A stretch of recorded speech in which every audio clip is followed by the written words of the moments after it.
Good morning guys. Magluto tayo ng ano guys. Magprito tayo mamaya ng isda. Ito, yung mahahabang uso. Yan. Ayan, tawag sa inyo yan.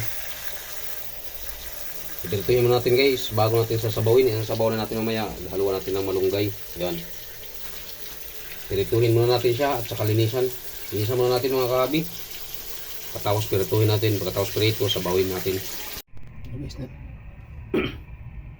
Ayan na guys, nalinisan na natin guys. Ipirito na tayo, magpapaano natin ng kawali. Ayan. Ipirituhin muna natin bago natin sabawin mga kaabi. Ewan ko, anong tawag sa inyo nito. Tsaka ako, di ko rin alam anong tawag yan. Ang kilala ko lang dito sa amin sa probinsya, siguil. Pero pag lumaki ito guys, barakuda yan. Ayan siya guys, ipirituhin muna natin mga kaabi. Ano muna tayo ng kawali.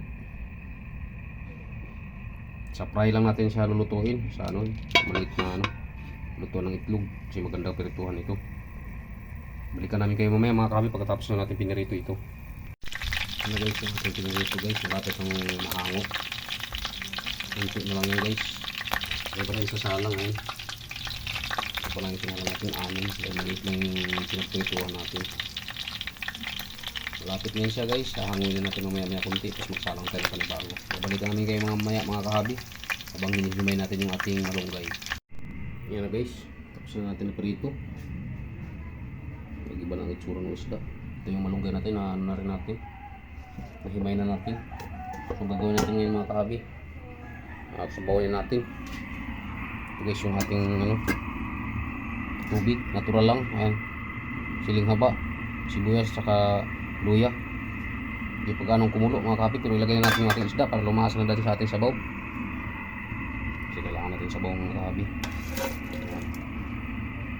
Tapos may hahalo lang natin dyan mga kahabi. Malunggay lang po. Yan lang po yung ating hahalo. Pagkulo niyan, masarap na yan. Ilagay natin kumulo mga guys. Ilagay natin yung ating malunggay maya. Ayan guys, kumulo na. Ayan. Ayan mga kahabi yung ating isda. So, ngayon guys, ilalagay na natin yung ating malunggay. Tikman mo natin mga kahabi kasi nilagay ko na po na yung asin yan. Sarap na guys, matamis yung sabaw. Lagay na natin guys yung ating malunggay. Ayan. Napakasimple lang mga kahabi pero may vitamins. Kasi yung malunggay palakas po ng immune system ng tao yan. Natural guys ang ating sabaw para mas baw lang tayo.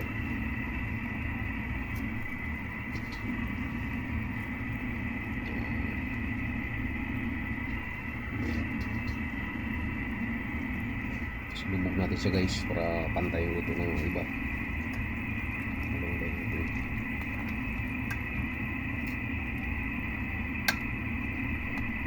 Okay. Babalikan namin kayo mamaya mga kahabi pag luto na yung ating sabaw na prito with pinrito muna tapos sinabaw with malunggay. Okay guys, luto na guys. Okay. Maraming salamat sa inyong suporta. Dito na tapos yung aking video mga kahabi. Sarap na po yung ating isda. Ayan. Maraming salamat guys at dito na tatapos yung aking video. Babayo mga kahabi. Babayo.